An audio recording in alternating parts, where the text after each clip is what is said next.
I have a computer up here this morning for me, for my notes. I don't have a PowerPoint for this class. I don't think I need to tell you not to adjust your TV sets. I'm not Freddie Clayton, but I will do my best to be a substitute. Freddie and Tammy are in Gatlinburg this morning. They took Caroline to a soccer tournament that the high school team was in all weekend, and they stayed the night last night and are attending worship up there this morning. And so he was going to be up there, and of course asked if I would fill in. So I appreciate the opportunity. Freddie made a promise, I think, last week, just to kind of course, update you on where we are. Made a promise last week, I think, to get through 2 lessons that he did not keep because we're a little behind in this class. I know that Steve Wiggins taught a few weeks ago. That kind of took a week out and all. So we're going to actually be looking at what is lesson 9, where I think we should be on 10. But I did tell him the next lesson starts with chapter 6, and that is the Sermon on the Mount, and it is chapter 6, the model prayer. And so since we just talked about prayer about 2 Sundays ago, I said maybe you could just skip that one because we've talked about prayer recently, but I'll leave that up to him. But again, just as a reminder, we are in we're in a study of the Apologetics Press material. That's a 4-year material, not exactly like what's been done before with Engraving Heavenly Truths, but also very similar. In fact, I was looking, we are in what's called New Testament 1, and it was the early life of Christ. Back a few months ago, talked about John the Baptizer for a few weeks and Jesus' baptism and things like that. We are in the second part of this quarterly study, which is called the Sermon on the Mount. And so you talked about the Beatitudes, and we're going to work our way the rest of the way through chapters 5, 6, and 7 over the next few weeks until the end of the month. And then we will pick up with the third, or actually what's called New Testament 2 after that. And I was looking yesterday or in the last week studying, and the next lesson or the next series is called Miracles Show Jesus' Great Power.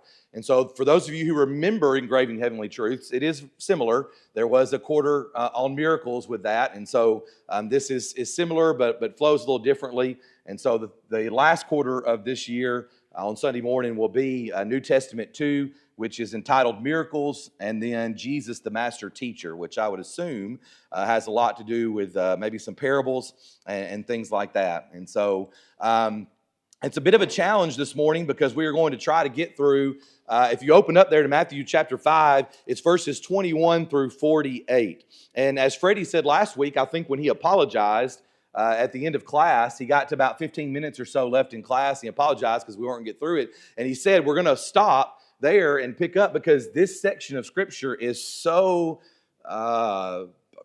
powerful, yes, so heavy with a lot to think on, yes.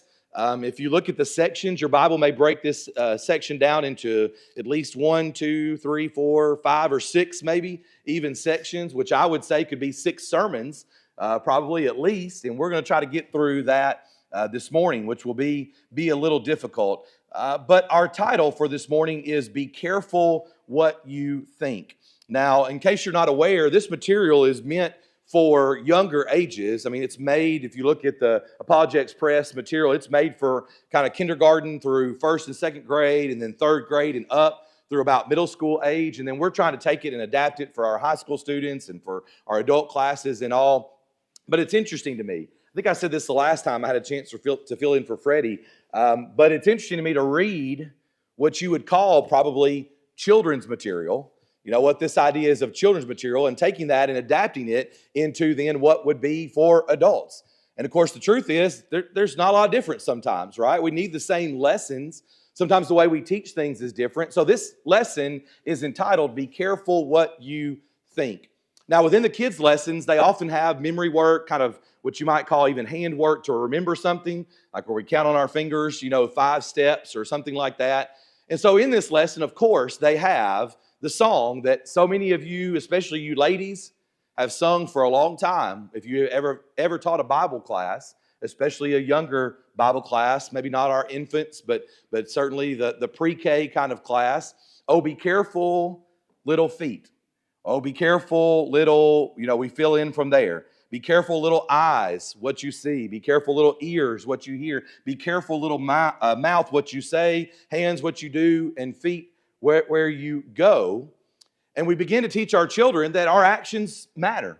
What we say and what we do, where we go, All those things, even in this lesson, we're talking a little bit about even what you hear is important. And I think Freddie began to touch on that last Sunday morning. He talked about this idea of be careful little eyes, what you see, be careful little ears, what you hear, and what we're consuming and what we're putting into our body, it matters. Not in a dietary or nutritional kind of way, but in what we are thinking. Now, in this song, and they attribute this song to an author unknown, so I don't know, I didn't spend a lot of time in research that, but they certainly include at the very end, oh, be careful, little mind, what you think. So it's interesting to me to think about this idea. You remember in the song, oh, be careful, they start, little eyes, what you see. Oh, be careful, little eyes, what you see. For the Father up above is looking down in love. Oh, be careful, little eyes, what you see. Again, a scary concept for children at times, right? We even joke sometimes. I know Gabe Dixon was the main one, but Gabe used to be the primary one that would lead the song here. You know, there's an all-seeing eye watching you, right? And we sing that, and then it's kind of like scary inside of, whoa, God's always watching. Well, maybe this song is a bit of a better balance of that, right? There's a Father up above, and He's watching you, but He's also looking down in love. So be careful, little eyes, what you see, ears, mouth, all those things. But Jesus begins in this section of Scripture to talk about this idea that we need to also be careful, little heart, what you think. And so this shift in thinking, and I don't know if you've underlined it in your Bible before, but as you open up to Matthew chapter 5 there, specifically verse 21, 21 begins this section that says, you have heard that it was said to those of old. And I think Freddie mentioned even last week in his lesson that there is this difference that you can see in Jesus almost pointing out to the people who are listening, not it is written, not this is what the law said, but you have heard that it was said. So these are things that has been passed down. These are things, and we begin really here in Matthew's account of the scribes and the Pharisees, this dichotomy, this difference between Jesus and the scribes and the Pharisees. And Jesus is pointing out, this is what they're doing. You have heard that it was said. These are the laws that they are holding you to. These are the things they're telling you to do, which go beyond even what the law of Moses said. But multiple times, and I don't have them underlined in the Bible I'm using this morning, but multiple times, including down in verse 27, and from there, verse 33, verse 38, almost all these sections begin with that. You have heard it said, and then Jesus says, but now I say to you. So the master teacher, to go ahead and play off of that a little bit, which won't be coming until next year in this study, but the master teacher is beginning to tell them and encourage them to think about this idea of his way is better. His way is better. It's going to take a while before we get past the old law. Certainly he has to die on the cross for the old law to be nullified and for there to be the death of the testator, as the book of Hebrews talks about, and then for the new covenant to go into effect. But he's prepping them, and he's talking about, what we really should be doing. And when we think about these kinds of things, we want to try our best to get it right. And Jesus is illustrating and spend quite a bit of time illustrating how the religious leaders, the scribes and the Pharisees, were actually doing what he said they must not do. And one of the things we're going to mention this morning a few times is we like to think about this bar. Right? This bar that we've got to meet. And what we like to do sometimes is take that bar and lower it as low as we can. As far down as we can get. Lower the bar is what we say. So it's real easy then to get past it. Instead of raise the bar. And so Jesus is trying to help them and in a sense help us consider this idea of adjusting the bar of our thinking, adjusting the bar of our behavior, and what it is that we should be striving for. There's a little bit of this in what I've been kind of alluding to for several weeks now since I got back from the Polishing the Pulpit conference, but that when I heard a lesson there, or a couple lessons that I'd like to adapt of what is our motivation. Are we doing what we do? Are we being holy people because we're trying to please God and glorify God in all that we do? Or are we simply trying not to go to hell? Are we doing what we do to glorify God or just to check a box? I mean, there's several things there when it comes to our motivation. And that's a little bit different here, but it begins to touch on this idea just a little bit of the bar, where this bar is. Maybe we might even say an imaginary bar that we sometimes try to set. And you see this here in the very beginning, because they begin to talk about this idea of what the standard is, what that bar is. The first teaching, and again, I'm going to ask you to bear with me because I feel like we can spend all of our time in this first one. So we're going to do our best to get through as many of these verses as we can, grouping some of them together. But the first one begins with murder or anger. So Jesus says there in verse 21, "You have heard that it was said to those of old, 'You shall not murder, and whoever murders will be in danger of the judgment.'" So he's pointing out this fact here that, we know that murder is written in the law of Moses as a violation of the commandments. But it becomes clear here that what the religious leaders were teaching was that anger and slander was acceptable to them, but not murder. Right? Not murder. We don't want to go that far, but all these other things are okay. And in fact, you might notice here in this section that he mentions this idea of judgment. And so it even talks about this idea here that this is not the judgment, is what we would say. This is not the judgment in which you would go before God on Judgment Day, but they would have a court, if you will. We don't have time to go back to all the Old Testament passages, but they would have a court that the people would go before. And so there's this idea that you would be liable for judgment before this group of people, before this court. And that's what it's talking about here when it says you are in danger of the judgment. He says, verse 22, "But I say to you that whoever is angry with his brother without a cause shall be in danger of the judgment. And whoever says to his brother, Raka, shall be in danger of the council. But whoever says, you fool, shall be in danger of hell fire." And so here's where we begin to see this idea. What the people are saying is the bar is murder, and the bar's down here. The bar's down here, and it's murder.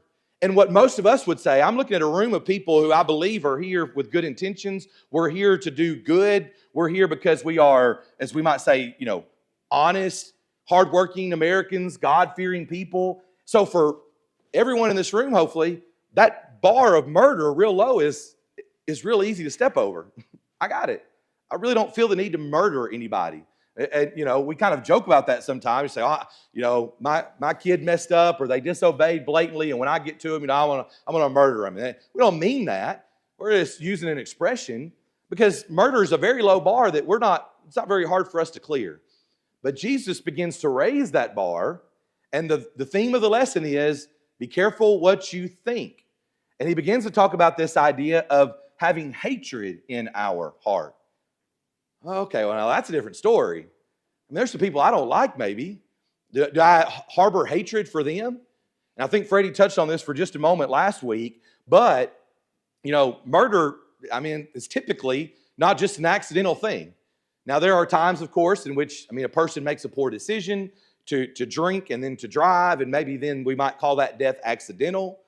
Or even, somebody who's drunk using a gun, a firearm of some sort, things like that. But for the most part, especially murder, this intentional taking of another human life, it doesn't happen by accident. But then where does it begin? Well, it begins with hatred. It begins with anger in the heart. How many times, and we see it in movies, or you even see it on, if you watch Dateline or whatever, these mystery shows or these news shows where somebody, in the moments after certainly feels remorse. They can't believe they brought themselves to that, but they were so angry in that moment. They were so angry in that moment that was what caused them. So Jesus' first correction here is that having hatred in our heart is condemned. Let's raise the bar a little bit and understand that what we think can become a problem. You say, well, nobody knows what I'm thinking. That's not a big deal. It is a big deal. People don't have to know because the Father up above is looking down. He knows what you're thinking. He is also looking down in love, but we cannot say, don't pillow our head at night and say, well, I didn't kill anybody today. I'm so proud of myself. I didn't fight. I didn't kill anybody. No, that's not what we're talking about. It's not the low bar. What is it that's in our mind? What is it that's in our heart? And the truth is that hatred and even murder in the end flows from a heart that's full of those kinds of things. So real quickly, we take comments or questions, but even going to the rest of verse 22, this word that's called raka there, which is, of course, something that's not familiar to us, but it's talking about this idea of an insult. If you look at some different writers through history, they say that it's carries the meaning of like a brainless idiot or a silly fool or an empty-headed blunderer. Now, I mean, I've called a person a fool before. It probably was more in jest, you fool, We might even use the word idiot or something like that about somebody. But it's to call someone a fool or to use this phrase in that time was to accuse someone of an immoral character. It is more than just saying this, but now we're back to the idea of slandering someone, raising that bar just a little bit. And so it's not enough just to keep ourselves from speaking evil about someone or towards someone. We go down through verses 23 through 26, and we notice that the standard is reconciliation. That's the standard here. If you realize that someone has something against you, you need to stop your worship, is the idea here, and be reconciled with that person. Now, I'll take comments, but let me ask you first to consider, how far is that bar above the bar of don't kill somebody? I mean, how far is the difference between those two things, the standard that Jesus is talking about here? It's not just don't murder them, but it's if you are in the middle of worship, and we sometimes talk about these things that don't usually happen in worship, right? The preacher sometimes says that, hey, we offer the invitation at the end of services, and you're willing, you're able during that song to come forward. But should you ever interrupt the preacher if it's that big of a deal? We talk about Acts chapter 2. It almost seems as if the people in Acts chapter 2 interrupt Peter, stop the sermon. Whoa, we need to stop here. There's a problem we've got to get fixed. But we'd be embarrassed. We'd be worried if somebody stopped the preacher in the middle of a sermon, said they needed to repent right then. You ever seen anybody got up and walked out of worship, went and found somebody and apologized right then? I mean, we don't typically do that. But Jesus is raising that bar to this standard of reconciliation is the goal. And of course, ultimately through this, a pure heart is the ultimate goal. Oh, absolutely. How often do we do that?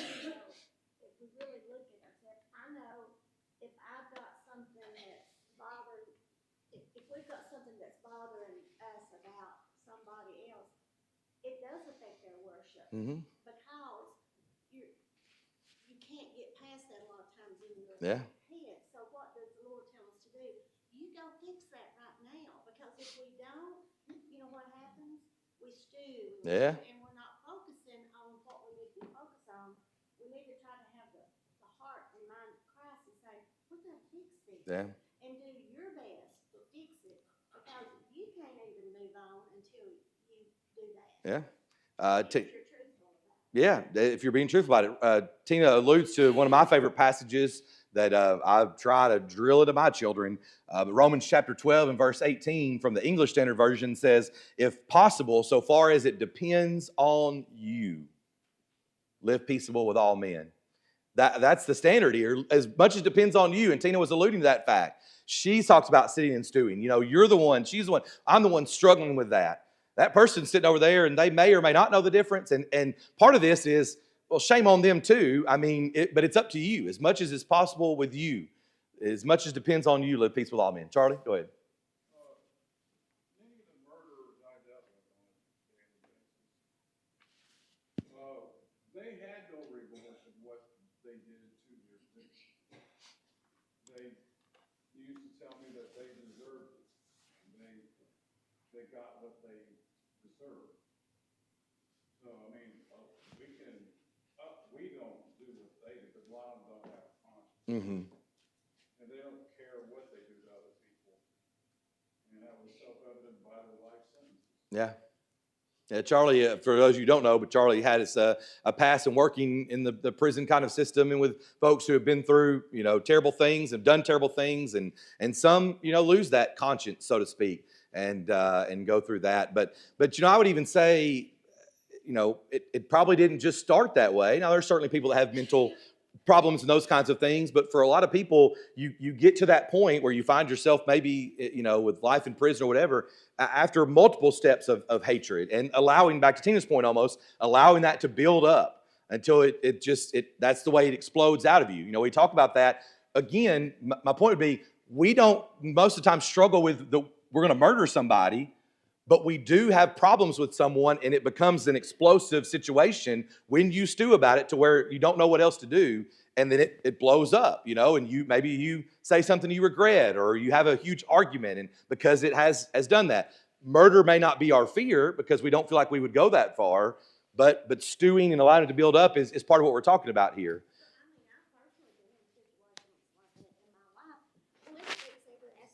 Yeah.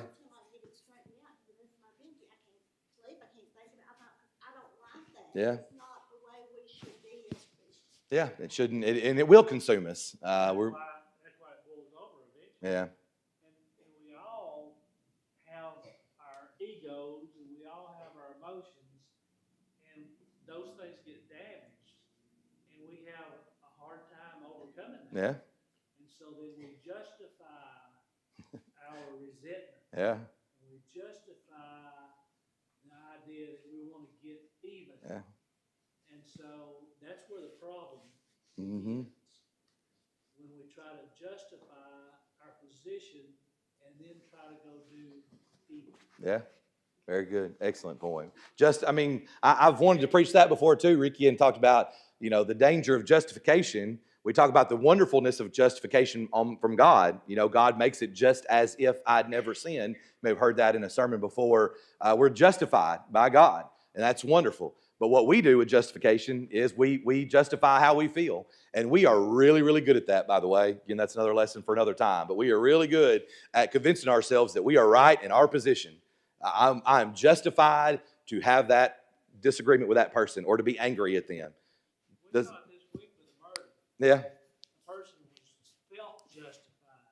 They were not. Yeah. They were not. And that's the thing. Vengeance is mine, saith the Lord. Yeah.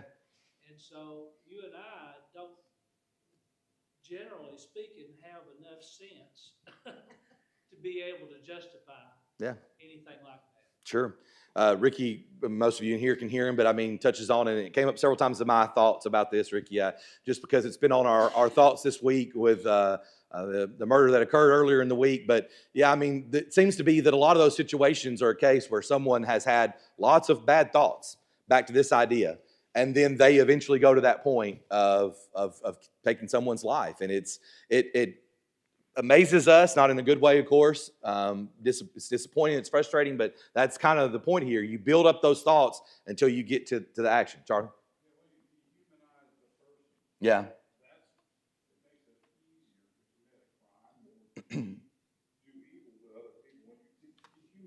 Yeah. We're kind of in the point here. I'm gonna kind of shift ahead just a little bit and keep going because this is the same thing in a sense. But we're kind of touching on this idea of there is depth to the law. And I'm not talking about the law of Moses, of course, I'm talking about the law of Christ that we're living under. But we talk a lot about box checking. We want you, God wants you to be here. The elders, say this is when the church is assembling, for instance, on Sunday morning. We want you to be here. We need to be here. We should want to be here to glorify God and to worship together. But it's not just a box checking thing. You can't show up and say, well, I've checked my box on Sunday morning and I've done enough for God for the week, did what he asked me to do, and I'm done. Jesus is teaching in this entire section, there's depth to the law.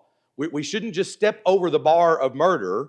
Jesus is teaching that there's depth. And so he's saying that a person cannot say, we notice that a person cannot say all the feelings a person has against another person, hatred or anger or malice, are acceptable. We can't say that as long as you don't murder.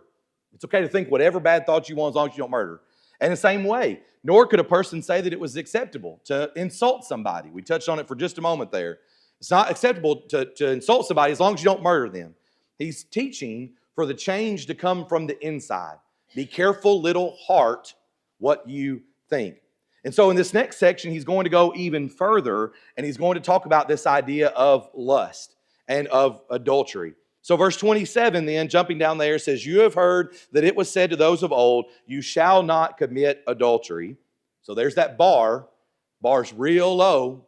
Again, look, this one's maybe a little different, maybe, I don't know, very, very similar, and Jesus is kind of talking about them here. But I don't really feel that I would ever murder somebody. I look around this room and I think about Christians that I've known, and a lot of times you look at me and say, well, they would never have an affair either. And then you hear a lot of very, very sad situations where, there are affairs in marriage because of someone who is going in, that direction. And the point is once again, you don't, oh, look, I just tripped and stumbled and I fell into her bed. I just fell into that adulterous relationship. It's just a pure accident. Now, we treat it a little differently, but you see the parallels here. You don't trip and fall by accident into adultery. It begins in the heart. In fact, do you have your English Standard Version where you read chapter 5, verse 28? I know Hannah uses an ESV, but Matthew chapter 5 and verse 28.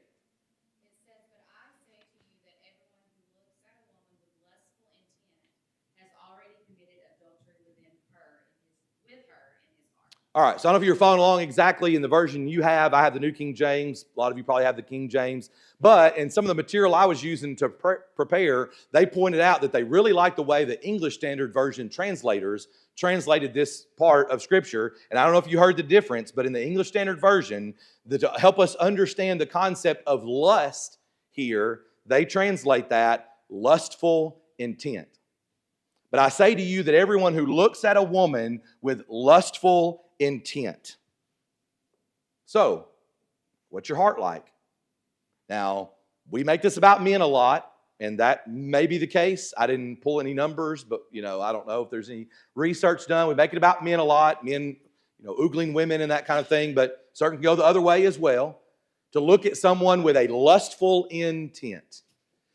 And here's the thing you'd suggest about it is that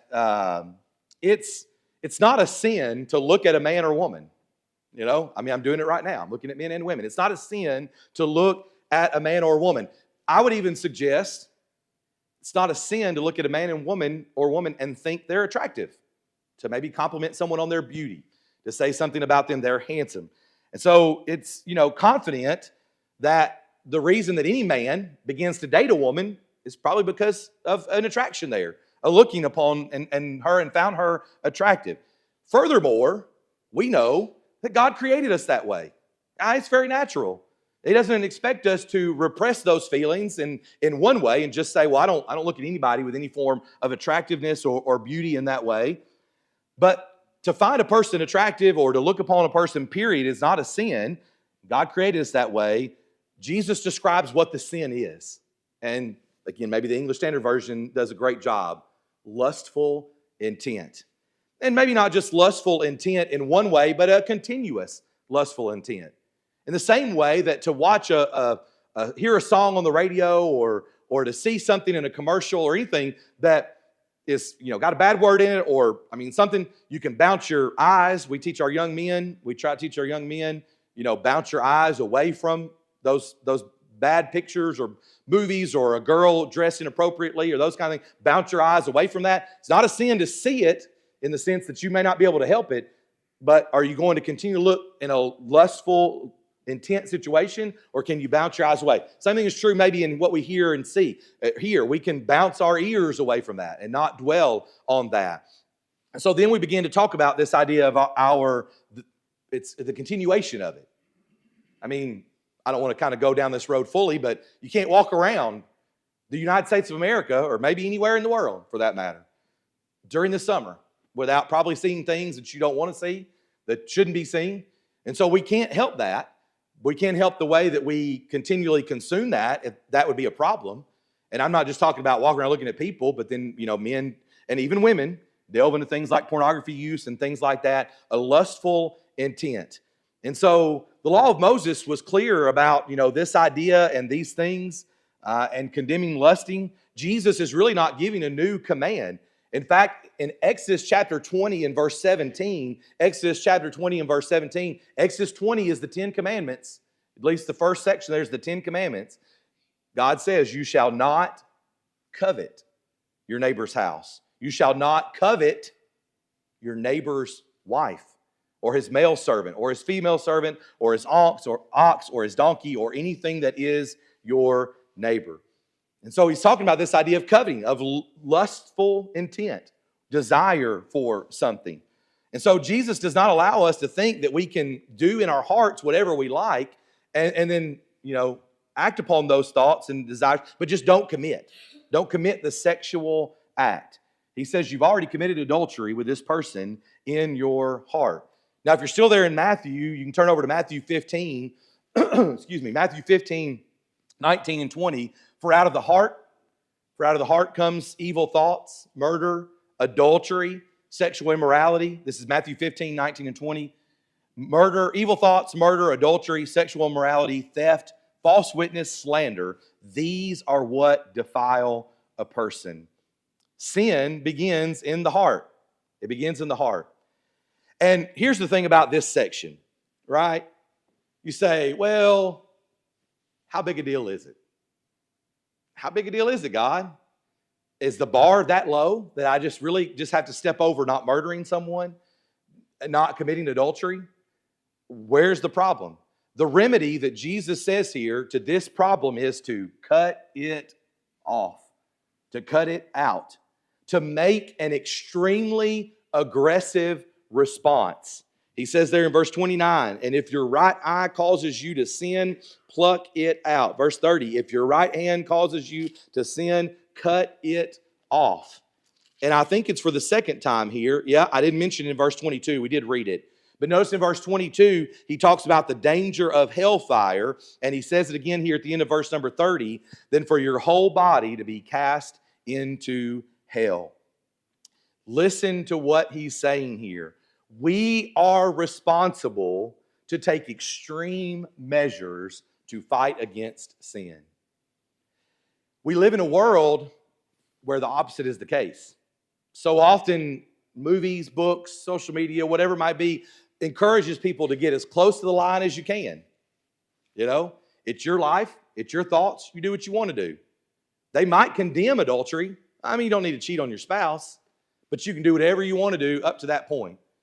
And that's a certain segment. A lot of people might not care. Live however you want. And if you have extramarital affairs, it's not a big deal, is what they might say.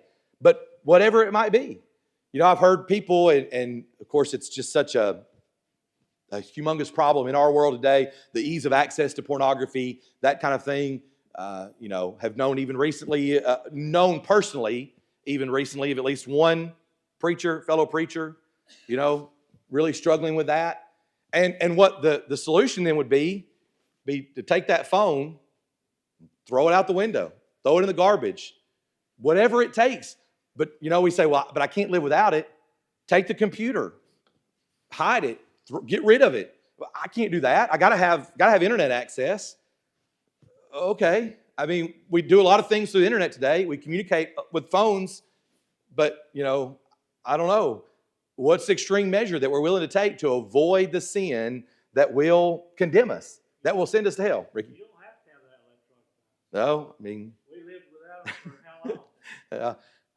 I'm looking around the room here.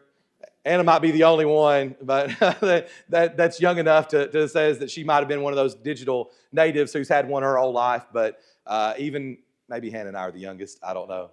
The devil lied to us all our lives. Yeah. And when we were growing up, and I still hear it, people in general act this way. You can look, but you can't touch. Yeah. Which is absolutely wrong. If you look with lust and intent, then you have done wrong. Yeah. But they don't see it that way. People don't. Go ahead, Jimmy. Back in Matthew 15, it's interesting too, because this section is talking about the Pharisees trying to trap them with their traditions, that they're not washing their hands before they eat bread and things. And they have it all wrong. Jesus says, this is what defiles you, what comes out of your heart, but to eat with unclean hands, that doesn't defile you. We want to get all wrapped up in what men think and what I think, instead of what God tells us that we need to focus on. It doesn't matter what the traditions of men are, it's what does God tell us. Yeah.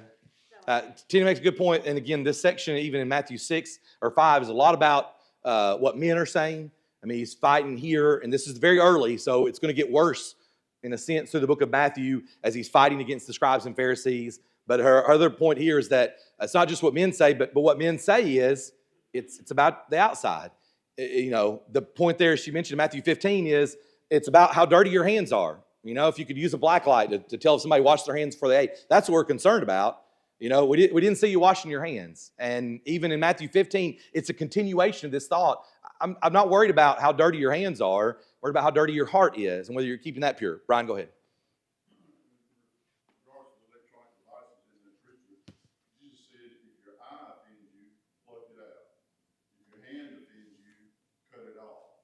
He's going to an extreme there, but he's saying those things that are bringing sin in your life, whatever it takes to get rid of that is binding you to sin, get rid of it. Man. That man, that preacher needs to get rid of, Yeah. at least for a time, those things. Yeah. And you know, sometimes it doesn't even have to be something as vile as pornography. A television can cause someone to sit there and watch a perfectly legitimate show for way too much time. Yeah. And some people do not need to be around money. Sure. They don't need to be filling out a tax form. I would even go to the extreme of saying some people do not need to have certain jobs, even though it may be a good income, because Yeah. of that which could bind you in that job. Yeah. And those are extremes sometimes, but we live in a very sinful world, and whatever you got to do, if it's something that's binding you to that point, man, get rid of it. Yeah.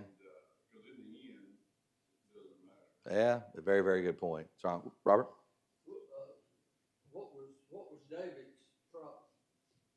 He looked around, he saw, Yeah. but then he got the best of him, he lusted, and he kept on and on and on. And that was the problem. We look around, we still, I think, we dwell on it, that's what we're talking about here. Yeah. David messed up. Yeah, absolutely. Wonderful, wonderful points.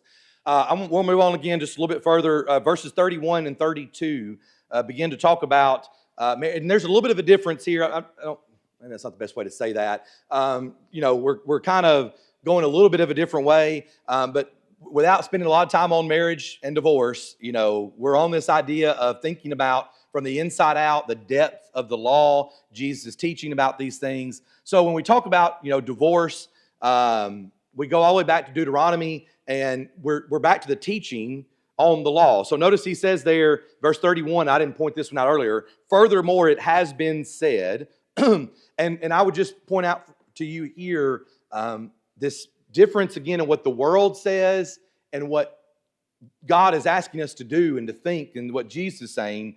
When you go back to not even just the old law, but even to early writings, people like Josephus, you've probably heard that name before, Josephus that was writing during the first century, lived during the first century.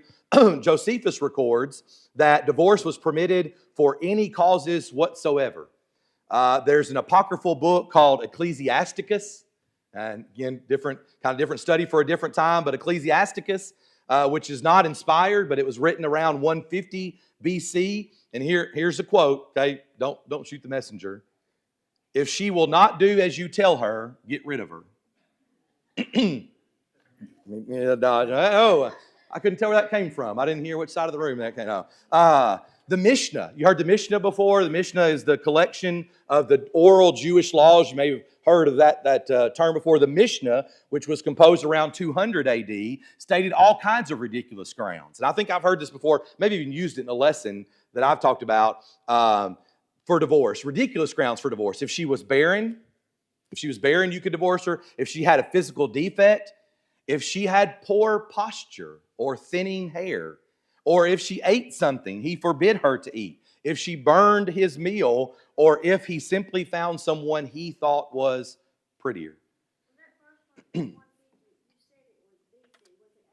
No, it's 150 BC was the apocryphal book.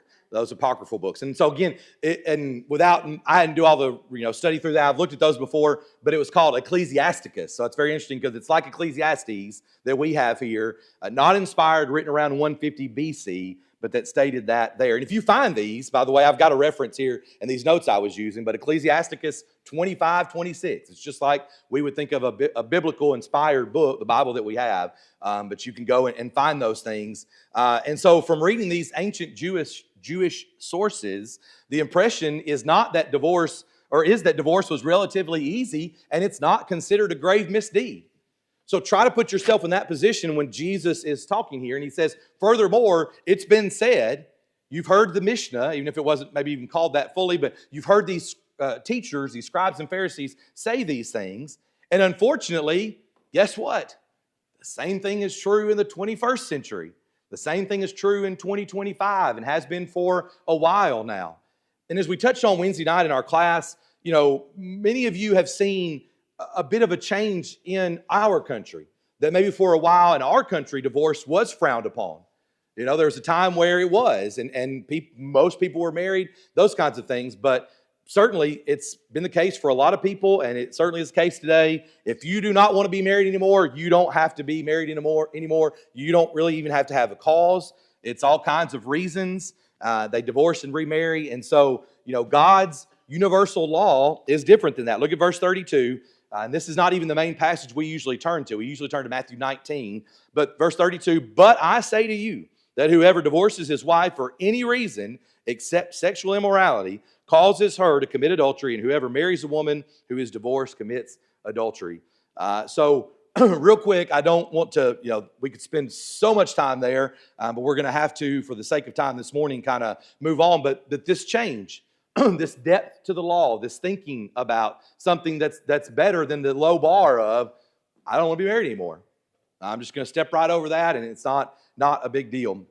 So real quick, the next section, verses 33 through 37, I want to touch on this in that when we think about the message of this, we're talking about truthfulness. We're talking about truthfulness here. One of the things that it said in the kids' notes, in the Bible class notes for the young children, was touching on this idea of this is not teaching our children to avoid, curse words. Some people cite Matthew 5:33 through 37 as proof that a person should never use swear words or curse words. Now, here's the point. That is true. We should watch our language. We should control our tongue. We should not use curse words or swear words. And while it's true that the Bible condemns those things, this passage should not be used as proof.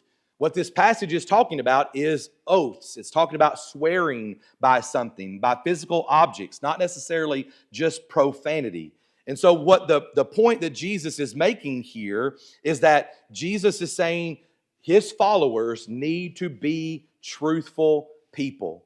God's people are to be truthful and honest. God hates deception. God hates deception. And there's a host of passages we can look at from Proverbs and other things that would point that out. The purpose of an oath, of course, is to guarantee that the promise would be fulfilled. And the Jews at this time were using oaths as a means of avoiding what was promised. They were taking oaths to get out of what they were saying. And so when we think about God's people are to be straightforward. We are to, mean what we say what we mean. A simple yes or no puts us under no less obligation than if we are to take an oath. I swear it by my mother's grave, or by my family's name or something like that is what people say. The point that Jesus is making is your word is always binding.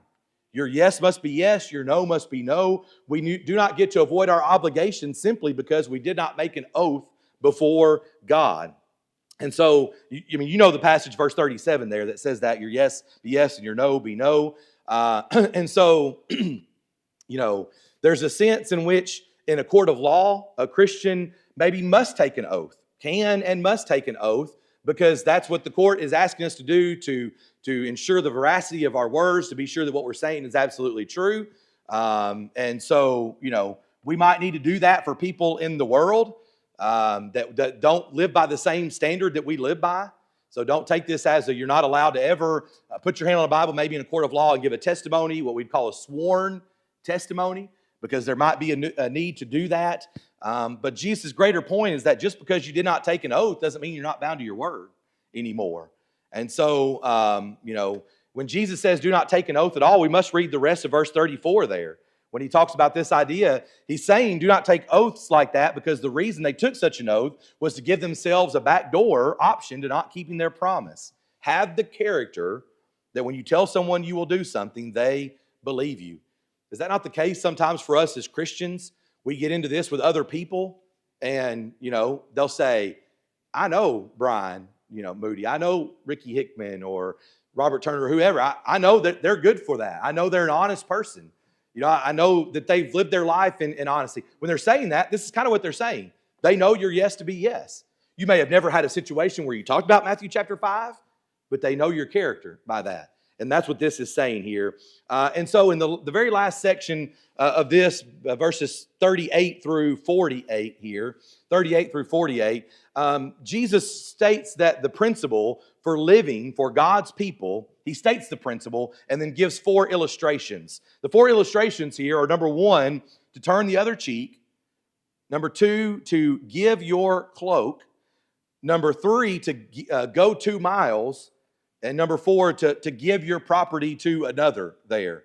And so this idea, the point is not, as he says in verse 39, look at verse 39 there. We'll point this out real quick. We're really quickly out of time. Excuse me. Verse 39, he says, I tell you not to resist an evil person. So here's one of those passages that you might be confused about. A person in the world might not understand, or a Christian might not, a young Christian especially, might not understand. The point is that we do not oppose evil to say, well, that person is doing evil, almost like a vow of, not getting involved. Well, that person is evil, but I can't do anything. I'm not supposed to resist the one. The point is not that we do not oppose evil or that we do not resist the devil, because God commands that. James chapter 4 and verse 7, resist the devil. So is the Bible in contradiction here? Absolutely not. We're told to resist evil within the church at the same time. 1 Corinthians chapter 5, I think we talked about this recently in a lesson. A little leaven leavens the whole lump. So we're told to resist evil even within the church. Jesus is speaking here about personal vengeance, because that's how they were applying the law. They were applying the law as an eye for an eye. Now, again, you go back to the Old Testament, you go back to the book of Deuteronomy chapter 19, and the idea of a grudge or vengeance. There's a lot we could say about that, and we've only got 3 minutes left here. But Jesus is speaking about someone doing harm to us. How are we supposed to handle someone who is doing evil to us? And the principle is that we will resist or stand against that evildoer who harms us. Now, what does that look like? Well, there's the 4 things we just mentioned. Turn the other cheek, give your cloak, go 2 miles, and then give. Be willing to give your property to another. What Jesus is teaching here are the characteristics of those, or what is he teaching those who belong in this kingdom? Well, first, we do not retaliate. An eye for an eye does not mean that we get to respond with equal treatment. Anybody had children, right? Grandchildren in the room? We struggle with that even in our own family. Well, he did it first. He hit me. And you know what we do in our house, at least. Maybe I do it more than Hannah does. But, I always tell our kids, why did you hit him? Well, he hit me first. Oh, so that's what Jesus said, right? It's okay to hit somebody. Well, no, that's not what he says. Retaliation is not a part of this. There's no justification, back to our word, no justification in saying he started it. And so when we think about these things, the big idea is we do not make our rights the basis for our relationship with others. We simply take the lowly position as a humble servant. So I apologize. We can tell Freddie we got through it, but we are out of time. But read this again. Challenge yourself with thinking about these things, and I hope we'll all be better for it. So appreciate your attention and comments this morning.